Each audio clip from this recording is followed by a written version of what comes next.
Hi, my name's Mary Connor, and this is a consciousness flow. The moment of distraction when the bored inability to pay attention and the environment clash, disrupting all your neurons and thought paths. My spontaneous nature erases memories of ideas, and my distraction earns my attention. Will I master this new information successfully? Will this new information become my master, magnetically driving my thoughts back through its paths until its energy is depleted? When I think of you, all my memories form a picture of what I know about you so that my feelings explain themselves to me. My soul has eyes, and this is how I see you. Some people say that the soul world is full of smells, and this is why you either like or dislike something. They say this because smell was the second sense after touch that was evolved here on Earth by all the creatures tirelessly working through their perceptions with the equipment available. Perhaps to another world, we have music like a radio station, and that is how their soul perceives us. Communication is sacred to life. We can say knowledge is power, but the ability to use it is sacred communication. Between life forms, there is a medium that is not part of the material world. This blank canvas is how we connect metaphysically, whether we are physically near or not. One could call it the soul realm, but it is more of a spiritual truth than that.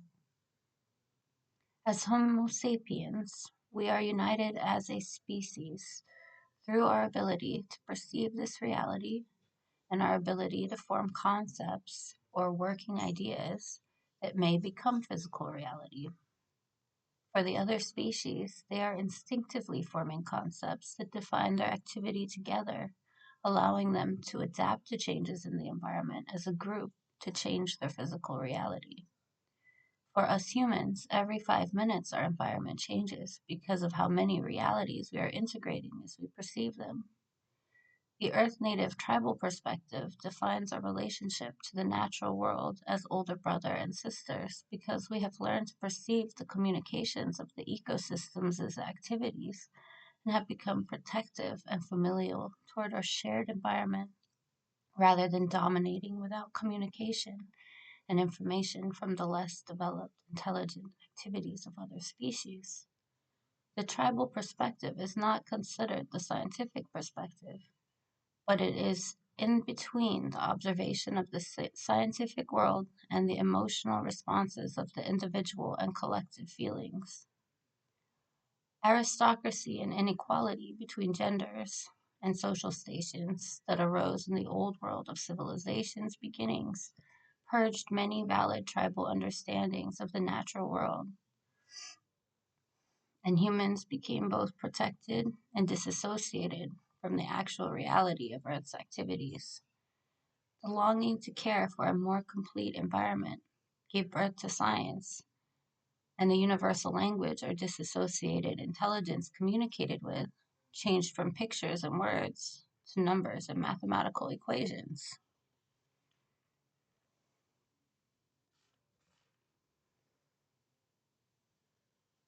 In doing so, we lost our emotional response to nature and our surroundings. The ability to quantify gave precision to our observations and the quality of our concepts, allowing the disassociation of individual feelings and natural instinct to become vague hunches that gifted thinkers scientifically and mathematically tested to validate before sharing as general knowledge. The victory over emotional miscommunications and social inequity became the victory over the natural world itself. The cultures that developed math and science were also explorers and eager to observe everything Earth had available and record it for others. Today's world is almost like one tribe of humanity, and our sacred communications connect our feelings and observations across great distances that are out of view physically. The feeling of protective older brother and sister has not diminished in the scientific community, despite being based on objective observation.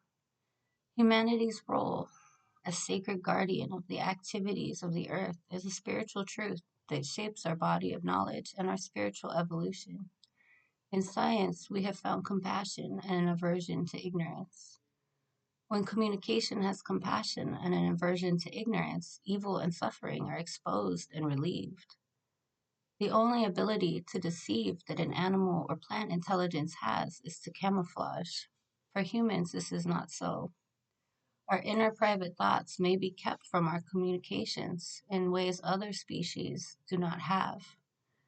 Our inner environment as human intelligence can camouflage our soul activity to the point it is completely private. As humans, we may further camouflage our intentions and even profane the sacred activity of communication with false concepts that further egoic individual goals.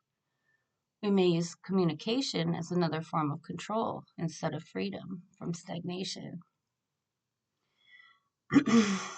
However, false concepts can provide a silly relief if things become too serious and the room for emotional response is neglected or possibly manipulated by the so called observer.